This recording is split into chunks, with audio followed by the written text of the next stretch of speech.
magpapaksyo po ako ngayon ng maliit na isda. Ito po, ang tawag po dito ay sa amin lupoy.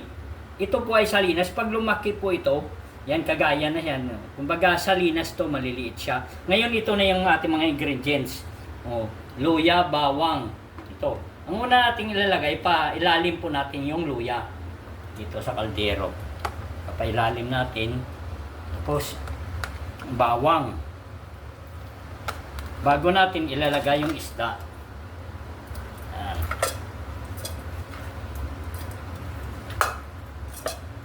Ayan. Masarap to kahit maliliit lang siya. Pagkatapos, lagyan po natin ng suka. Naku, ito pong suka. Itong napakaasim. Ayan. Kasama may sili. Okay na yan. Yan. Tapos, lagyan natin ng seasoning bitsin. Kaunti lang. Tapos, ang salt natin ay iodized. Kaunti lang ha, kasi yan. Muntik na nakalimutan ang ceiling crane. Itappings natin sa taas ng ating paksiw. Luluto na po ako. Ayan po na. Lalagay na natin. Mga kaunslay, tingnan natin yung ating paksiw. Yan, kulong-kulo na po siya. Ilang minuto na lang, luto na ito.